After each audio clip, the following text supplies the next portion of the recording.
আমি আজ আমার বন্ধুর বাড়িতে গিয়েছিলাম। কিছুক্ষণ পর আমার বন্ধু আমাকে তার মায়ের সাথে রেখে বাইরে গেল। সে তার প্রেমিকার সাথে দেখা করতে গিয়েছিল। বাড়িতে তখন শুধু আমি আর আমার বন্ধুর মা, যাকে আমি আন্টি বলে ডাকি। আমরা দুজনেই ছিলাম। হঠাৎ আন্টি আমাকে তার ঘরে ডাকলে।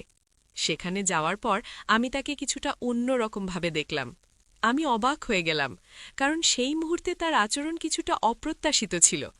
তিনি আমাকে তার কাছে আসতে বললেন, আর তার কথাগুলো আমাকে আরও বেশি বিস্মিত করে।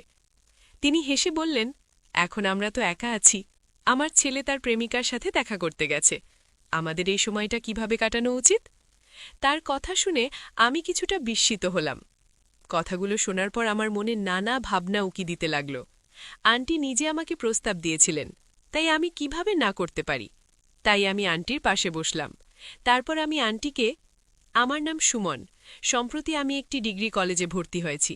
সেখানে আমার পরিচয় হয়েছিল প্রশান্তের সাথে। ডিগ্রি কলেজে প্রশান্ত ছিল আমার প্রথম বন্ধু। ভর্তি হওয়ার দিনেই তার সাথে দেখা হয় এবং খুব অল্প সময়ের মধ্যে আমাদের গভীর বন্ধুত্ব হয়ে যায়। প্রশান্ত খুবই আকর্ষণীয়, আর আমি বেশ শান্ত স্বভাবের ছিলাম।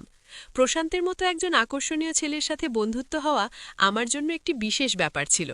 খুব অল্প সময়ের মধ্যেই আমরা ভালো বন্ধু হয়ে গেলাম। কলেজ শুরু হওয়ার 1 মাস পরের কথা। সেদিন ছিল প্রশান্তের জন্মদিন। যখন সে কলেজে এলো, আমি তাকে আমার সাথে কলেজে নিয়ে গেলাম। এরপর ক্লাস শেষ হলে প্রশান্ত বলল, আজ বিকেলে আমি তোমায় নিতে আসব। আমার জন্মদিন উপলক্ষে মা বাড়িতে অনেক সুস্বাদু খাবার তৈরি করেছে, তাই আজ আমার বাড়িতে খেতে আসতে হবে। আমার অনেক বন্ধু আছে, কিন্তু তোমার মতো বিশ্বাস্ত কেউ নেই। তাই আমি চাই তুমি অবশ্যই আমার বাড়িতে এসো। প্রশান্তের কথাগুলো শুনে আমি তার প্রস্তাবে রাজি হলাম, কারণ বন্ধুত্বের এটা আমার মন ছুঁয়ে গিয়েছিল। তুমি তো সবসময় বাইরের খাবার খাও, বাড়ির খাবারের স্বাদ পাও না। আমার মায়ের রান্নায় খুবই স্বাদরহিত। তার মায়ের হাতের রান্নার প্রশংসা করছিল সে। আগেও অনেকবার তার জীবনের নানা কথা আমার সঙ্গে শেয়ার করেছে, তাই তার সম্পর্কে আমার অনেক কিছু জানা ছিল। তার বাবা ছিলেন না, তার মা একাই তাকে বড় করেছেন। এসব কথাও প্রশান্তের মুখে প্রথম শুনেছিলাম। সেদিন সন্ধ্যায় রোহিত আমাকে নিতে এলো। আমি তৈরি হয়ে তার বাড়ির দিকে রওনা দিলাম, তার জন্মদিনের উপলক্ষে তার মায়ের হাতে তৈরি সুস্বাদু খাবার খেতে। বাড়িতে ঢুকতেই আমি একটি মেয়ে দেখতে পেলাম। সে পানির গ্লাস হাতে দাঁড়িয়েছিল। তাকে দেখে আমি অবাক হয়ে প্রশান্তকে জিজ্ঞেস করলাম, তুমি তো বলেছিলে তুমি আর তোমার মা একাই থাকো, তোমার তো আর কেউ নেই। তাহলে এই মেয়ে কি তোমার বোন নাকি? প্রশান্ত আর তার সাথে মেয়েটি হেসে উঠল। প্রশান্ত আমার কাঁধে হাত রেখে বলল, বন্ধু, এ আমার বোন না, এ আমার মা, আমার জীবনের সেরা মা। তিনি একাই আমাকে অনেক কষ্ট করে মানুষ করেছেন। তুমি যেটা ভেবেছ সেটা অনেকের ভাবনা আসে। যখনই মা আমাকে নিয়ে মার্কেটে যান, অনেকেই আমাদের ভাই বোন মনে করে। কেউই বিশ্বাস করতে চায় না যে আমার এত বড় ছেলে হতে পারে, কারণ তিনি নিজেকে খুব ভালোভাবে মেনটেন করেছে। তিনি যোগব্যায়ামের ভক্ত, আর প্রতিদিন ভোর 4টায় উঠে কোনোদিন বাদ না দিয়ে 1 ঘণ্টা ধরে যোগব্যায়াম করে। এটাই আমার মায়ের তারুণ্যের রহস্য। রোহিত তার মায়ের প্রশংসায় মগ্ন ছিল। সে সব বলছিল, আর ঠিক তখনই তার মা বললেন, প্রশান্ত, তোমার বন্ধুকে এখানে বাইরে দাঁড় করিয়ে গল্প শোনাচ্ছে, ওকে ভেতরে ডেকে বসতে বলো। তারপর আন্টি আমাকে পানি দিলে।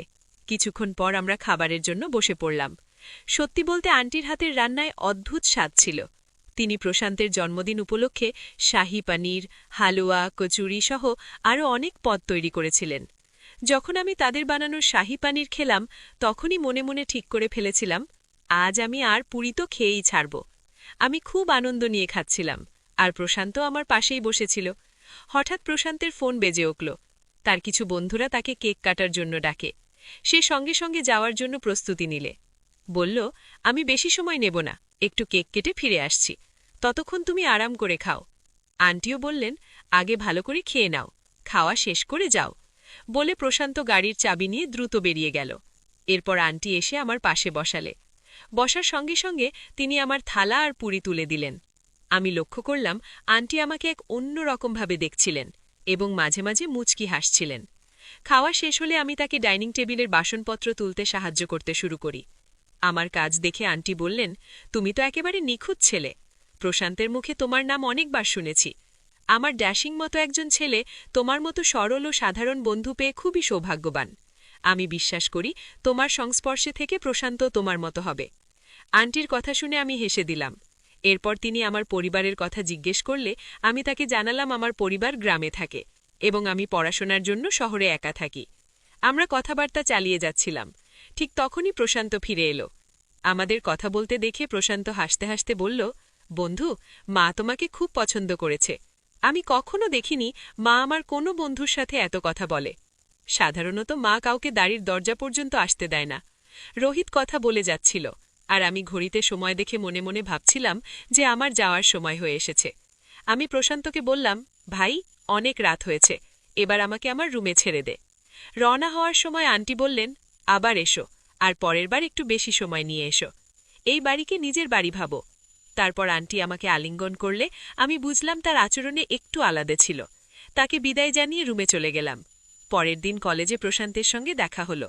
সে হাসতে হাসতে বলে, মা তোমার প্রশংসা করেই সারা রাত কাটিয়েছেন। এত প্রশংসা তো আমাকে নিয়েও করেন না। আমি হেসে বললাম, সময়ের সঙ্গে সবকিছু বদলায়, তুমিও হয়তো একদিন আমার মতো হয়ে যাবে। দিনের পর দিন আমাদের বন্ধুত্ব আরও গভীর হচ্ছিল। একদিন প্রশান্ত আমাকে বলল, তোমাকে বিকেলে বাজারে নিয়ে যেতে হবে। কাল তার অফিসে ফাংশন আছে, তার জন্য কিছু কেনাকাটা করতে হবে। 4টেই তুমি আমাদের বাড়িতে এসো।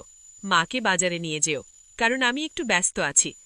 প্রশান্তের কলেজের এক মেয়ের সঙ্গে নতুন বন্ধুত্ব হয়েছিল এবং সে মেয়েটিকে ডেটে নিয়ে যেতে চেয়েছিল, তাই সে আমাকে তার মায়ের দায়িত্ব দিয়েছে।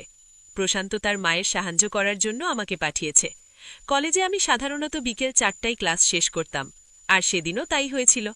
4টে আমার রুমে গিয়ে আমি কিছুক্ষণ বিশ্রাম নিয়েছিলাম এবং তারপর তৈরি হয়ে প্রশান্তের বাড়ির দিকে রওনা দিলাম।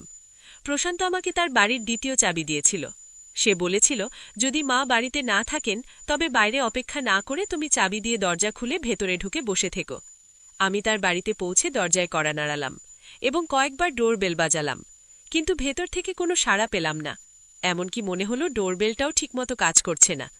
তখন আমি প্রশান্তের দেওয়া দ্বিতীয় চাবি দিয়ে দরজার তালা খুলে ভেতরে প্রবেশ করলাম। ঘরে ঢুকে দেখলাম কেউ নেই, কিন্তু হঠাৎই ঘর থেকে পানির শব্দ শোনা গেল। আমার মনে হলো যে হয়তো ঘরের কোনো নলের পানি অনবরত পড়ছে।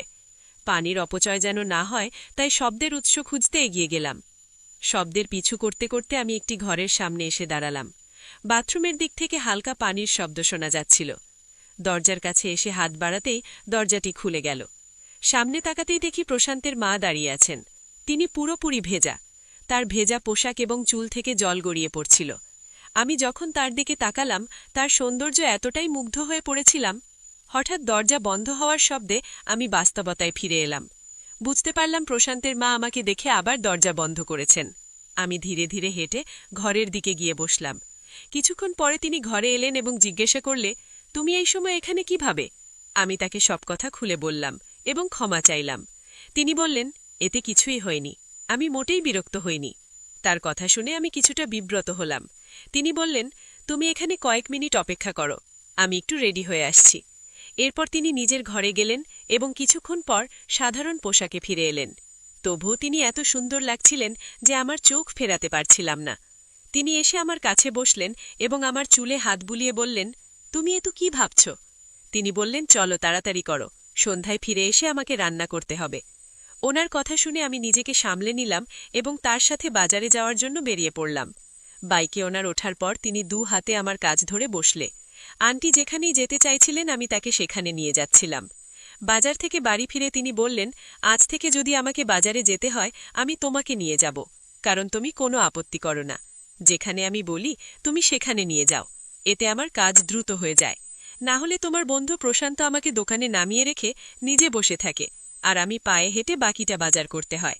কিন্তু তুমি তো সব ব্যাগও নিয়েছ, আমাকে গাড়িতে নিয়ে গেছ, এতে আমার অনেক সময় বেঁচে গেছে। তারপর তিনি মৃদু হেসে আমার গালে স্পর্শ করলেন এবং আমার প্রশংসা করলেন। সেটা তিনি স্বাভাবিকভাবেই করেছিলেন নাকি তার মনে অন্য কিছু ছিল সেটা বোঝা আমার পক্ষে সম্ভব হয়নি, তবে ঘটনাটি আমার মনে গভীরভাবে দাগ কাটতে শুরু করল। আমি সেই ভাবনায় মগ্ন ছিলাম। এদিকে তিনি নতুন শাড়ি পরে এসে আমার সামনে দাঁড়ালেন। আন্টি আমাকে জিজ্ঞেস করলেন, এই শাড়িতে আমি কেমন লাগছে? আমি বললাম, আন্টি, আপনি তো দারুণ লাগছে, তবে শাড়ির সামান্য অংশ একটু ঢিলা মনে হচ্ছে।